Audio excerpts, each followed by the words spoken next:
Thank you, CSA, for your warm welcome. I want to thank Reverend Peace Apiedu for her last two deliveries over 2 weeks.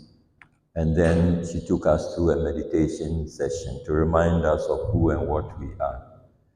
And that is good because every lesson sermon delivered here is a call to action, not only to listen, but to act on what is shared with us. Remember, at the basis of all our teachings is Kriya Yoga, that is self-discipline, proper study of the nature of consciousness, and surrendering of the ego to God consciousness.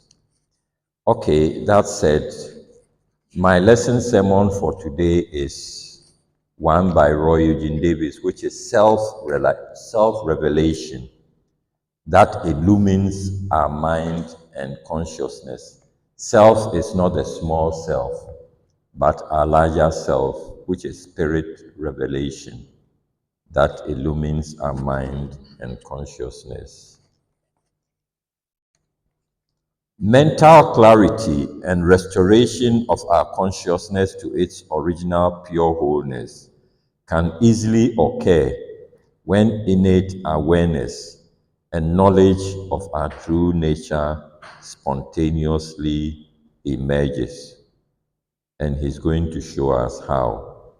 Self, again, capital self, revelation is the unveiling and disclosures of the qualities, capacities, and knowledge innate to the self, our true nature, a unit of the pure essence of ultimate reality.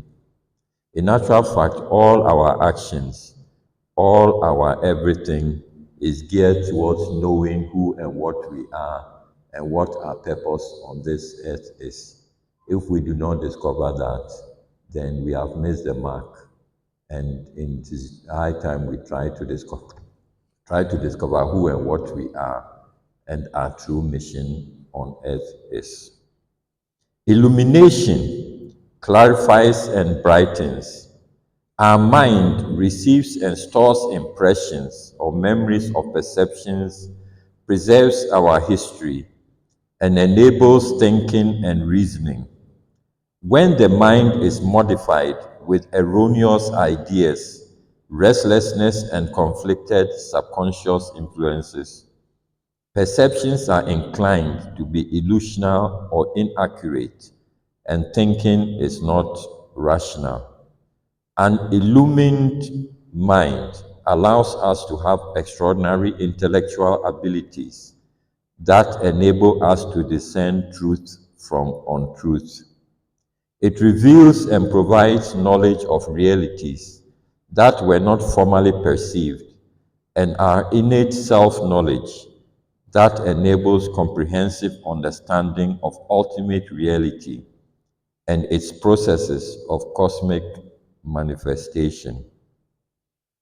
Our ordinary states of consciousness include awareness of our sense of self-identity and of mental, emotional, physical, and environmental conditions. Our enduring essence is pure consciousness without modifying influences. Complete spiritual enlightenment purifies the entire range of our consciousness. So we must learn to meditate more and rest in our self-knowledge or in our nature as spirit. That's why he says our enduring essence is pure consciousness without modifying influences. As units of the pure essence of ultimate reality, it is our destiny to directly, and it says, without use of the senses, mind, intellect, or intuition, that is directly, without use of the senses, mind, intellect, or intuition, realize, that is, experience and fully know our true nature in relationship with the infinite. When our spiritual enlightenment will occur is determined by our aspiration and intention to be fully conscious our capacity to be fully conscious, and what to do to allow our innate qualities and knowledge to emerge. Aspiration is inspired desire to rise above conditions that are troublesome or confining. Intention is decisiveness to accomplish a purpose. Capacity is the ability to receive or contain something or to do something. Fervent aspiration to be spiritual enlightened supports our intention to do things that increase our capacity to be spiritual enlightened. All he's trying to say is that when we yearn for God, when we yearn to know God, who and what God is, and our intention is very strong to yearn to know to go God, it will come about. Ask and it shall be given unto you. In this case or in this thing, those who have read about the life of Sri Ramakrishna will know what this is all about. Aspiration to inspired is inspired desire to rise above conditions that are troublesome or confining. And if our intention is decisive, next to accomplish a purpose, we will know what to do. Remember, Reverend has told us his story several times when he decided that he wanted to know who and what God was, and decided that Reverend Roy was his teacher. Remember his journey. He left everything and then went to Lake Mont. And that is why all of us are sitting here today. The primary causes of lack of spiritual enlightenment. The following questions are often asked. If we are spiritual beings, why don't we know it? Why can't we immediately know our true nature as soon as we are informed about it and want to know it? Why did we forget our true nature? Was it our fault or our choice? Or did something we did or that happened cause our forgetfulness? Why did God allow us to temporarily forget our true nature? Why does God allow widespread ignorance of the facts of life, suffering, and discord to exist and persist? If we don't know our true nature and relationship with the infinite, it is because our awareness is confined to a small sense of self-identity.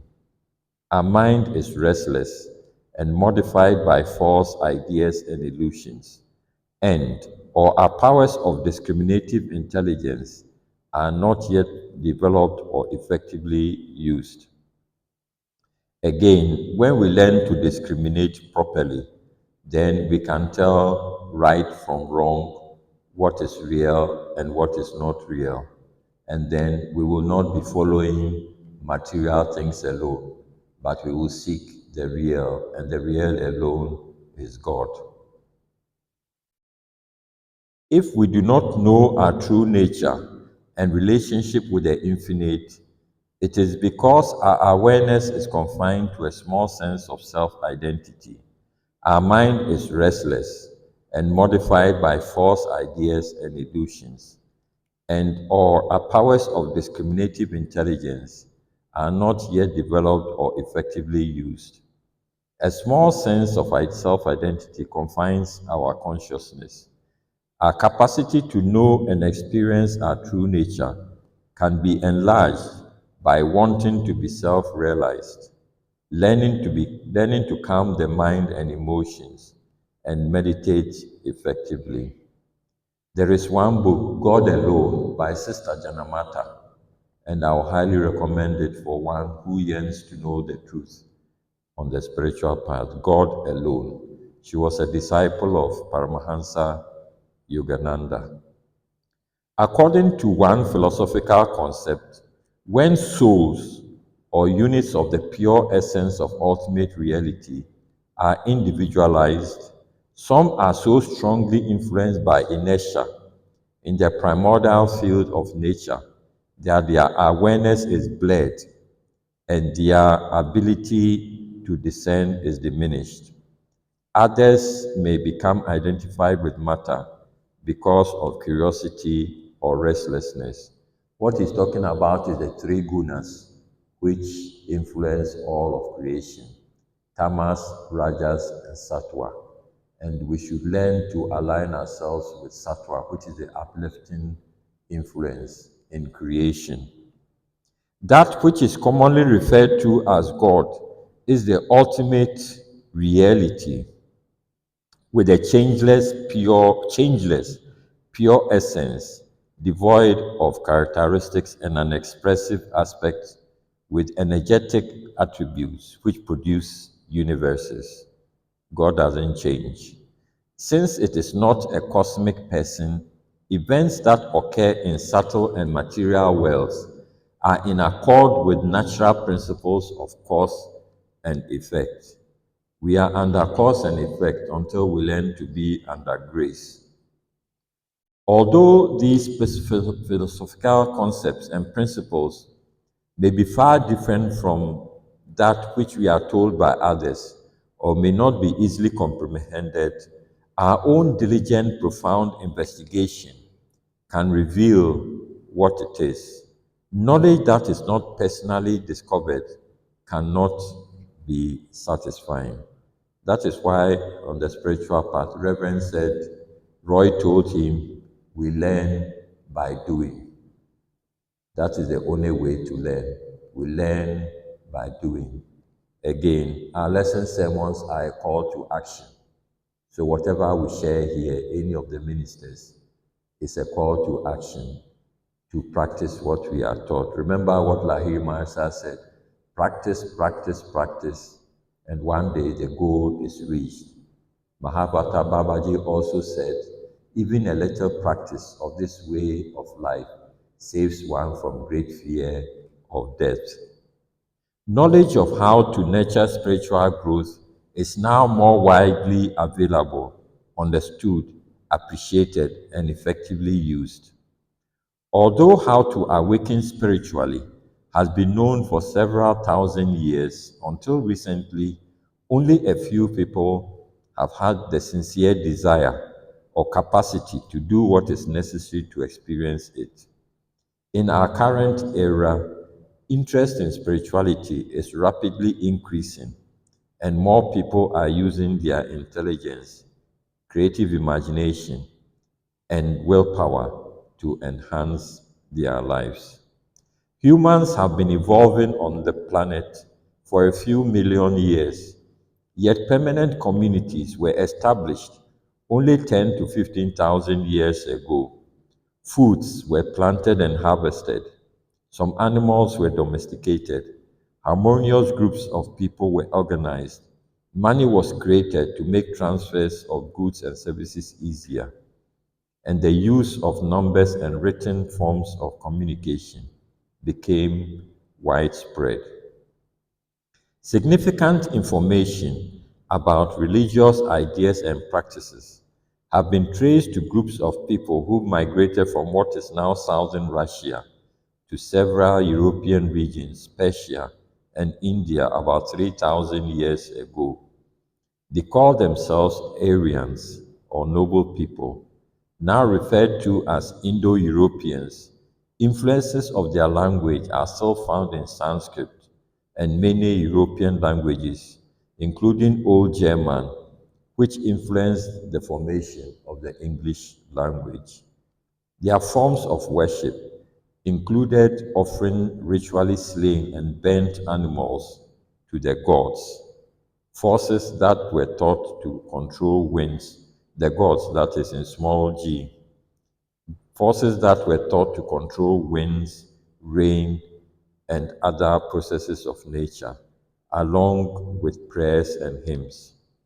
Well defined philosophical ideas were taught in India and other regions of Asia. Those emerged in the Middle East, then spread throughout Europe. Religious ideas and practices evolved in Africa and North, Central, and South America. Today, among millions of people on our planet, A variety of religious ideas and practices exist, from the most extreme fundamentalist emphasis to the ideal of self realization that liberates consciousness. That is what the Kriya Yoga part, ours is the Kriya Yoga part, self realization that liberates consciousness.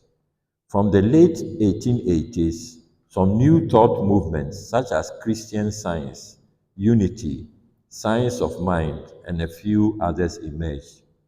Philosophical views of New England, the Transcendentalists, Ralph Waldo Emerson, Henry David Thoreau, Louisa May Alcott, and Walt Whitman, who read the Bhagavad Gita, and other scriptures of India, were strongly influential. Some representatives of Vedanta, that is, the essence of Vedic teachings, and yoga began to travel to America from India before the end of the 1800s. Paramahansa Yogananda, that is Roy's spiritual teacher, came in 1920 to America and taught for a little more than 30 years.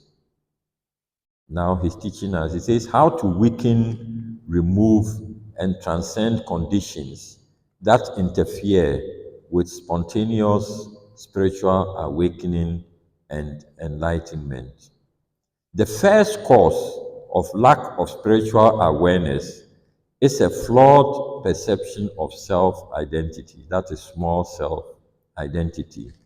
When the intellectual error is corrected, self knowledge, or capital S knowledge, is restored.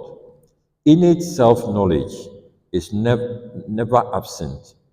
It can only be concealed by influences that modify our mind and awareness, or ignored when we know it exists but are not interested in apprehending it. We should seek to know God, otherwise, ignorance will pertain. And ignorance is simply ignoring what is real about us. Modifying influences need to be avoided because they weaken and fragment the mind and awareness. When our attention deviates from awareness to spirit, and we live from that level of deviating from spirit, then modifying influences come into our lives and they weaken and fragment the mind and awareness. Commonly experienced mind and awareness modifying influences are the mental restlessness and emotional instability, erroneous ideas, illusions, thus mistaken perceptions, memories, and sleep. Mental calmness and emotional stability can be nurtured. Erroneous ideas can be replaced with understanding. Powers of perception can be improved. Memories can be observed with unemotional objectivity. Sleep can be restfully refreshing. Other influences that may modify the mind and awareness are confusion because of inability or unwillingness to concentrate, excessive outward flows of attention that blur or prevent self awareness and stimulate the mind, emotions, and senses, and strong identification with objective and subjective conditions. The ability to concentrate can be improved by being very curious, aware, and attentive.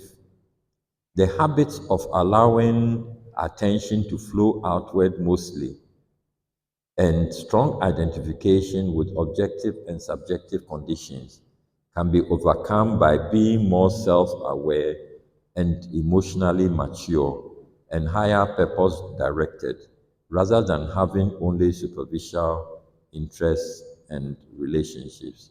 Here again, I would like to recommend the spiritual diary. Reverend has talked about it. Reverend Peace Appeal has talked about it. So anybody interested in keeping a spiritual diary can consult the two of them or consult any of us, and we will be glad to help. That is keeping a diary of your daily activities. And at the end of the day, you assess and see where you have gone wrong, try and improve it, and then move it from there. So it keeps you constantly aware of who and what you are, your aim in life, and what you are here for. More mind and awareness modifying influences are mental confusion, emotional conflict, frustration, fear, anxiety, feelings and thoughts of unworthiness, incompetence, guilt, or shame, addictions, impulsiveness, compulsiveness, debilitating habits, and subconscious conditionings that we allow to influence our thoughts, moods, personal behaviors, and how we respond or react to situations we experience or events to occur. Again, when we keep the spiritual diary, it will keep us on track and we will not be sidetracked with a lot of things. The certain way to be free from all such influences is to be self determined, improve intellectual and intuitive abilities, and superconsciously meditate to be self realized.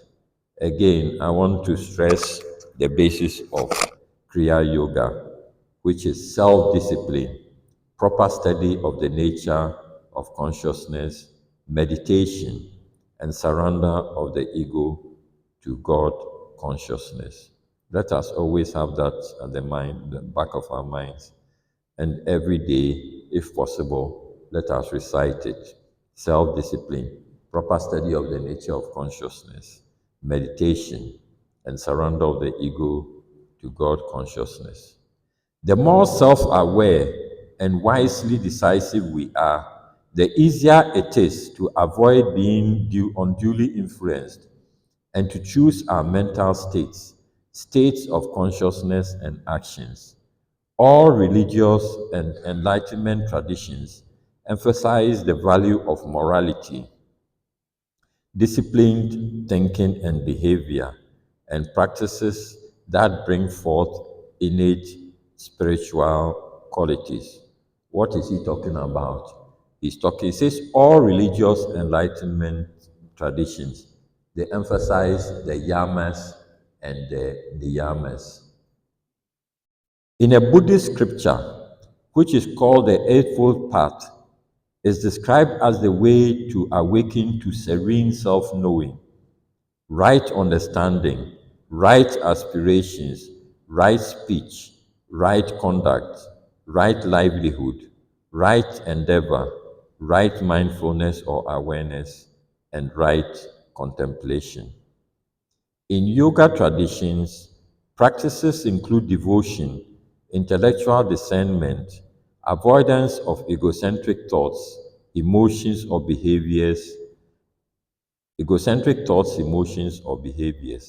transcendence of the mistaken self of self identity, profound examination of one's essence and of ultimate reality by acquiring accurate information from reliable sources and by effective actions that remove restrictive conditions, contemplative analysis, and superconscious meditation that culminates in transcendence.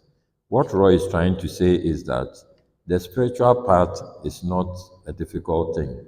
So we do not need to complicate it by so many things. False beliefs, false understanding, get you do me, I do you, and all those things. Let us realize that the spiritual path is a natural way of living. The full extent of spiritual awakening is permanent, spontaneous enlightenment while engaged in ordinary activities and relationships. Liberation of our consciousness, that is complete freedom from former modifying influences, delusions, and illusions, is then absolute. And in absolute, it means final, complete, and perfect, meaning you do not go back to ignorance again. Remember, in the Bible, it says, I will make him a pillar and he will not go out again because you have attained absolute liberation of consciousness. The importance of emphatically saying yes to our opportunities to be spiritually enlightened. Very, very important. The importance of emphatically saying yes to our opportunities to be spiritually enlightened. When we hear the call, let us answer it with yes. Let us not go back to misbehaving. During a disciple's private talk with a spiritual teacher, he implored, Sir, I ask for God's grace and for your grace that my desire to be self realized might be fulfilled. The teacher replied, God freely provided grace. God's freely provided grace, and my good will be with you always. What is needed is your own goodwill supported by your right actions. Yes, we have a part to play. We don't just sit down and think that we'll be spiritually enlightened. We have a part to play. That is why he's saying, what is needed is your own goodwill, supported by your right actions. Let us observe the yamas, the niyamas, and then move on in life.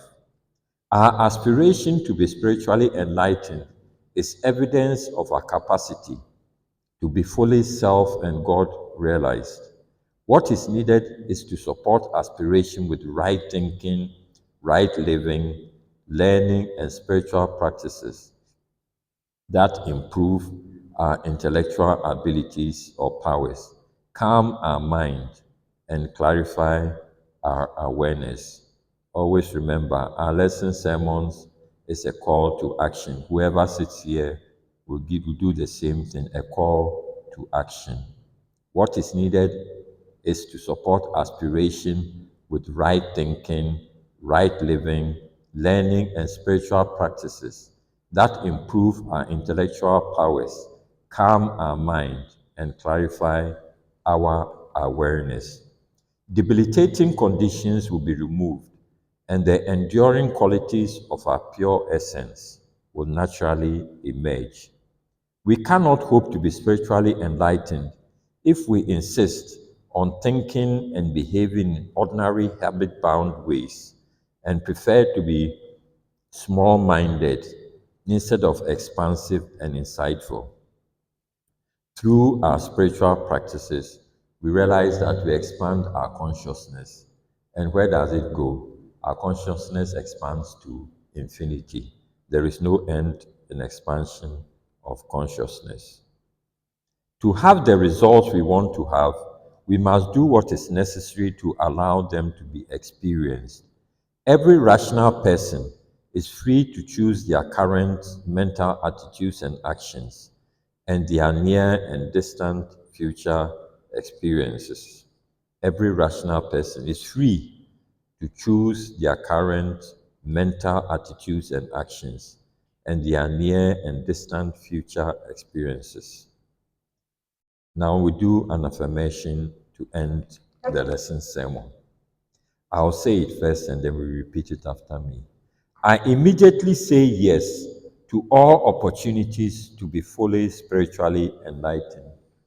Okay, now let us say it. I immediately say yes to all opportunities to be fully spiritually enlightened. Again, I immediately say yes to all opportunities to be fully spiritually enlightened. And for the last time, I immediately say yes to all opportunities to be fully spiritually enlightened. Thank you very much.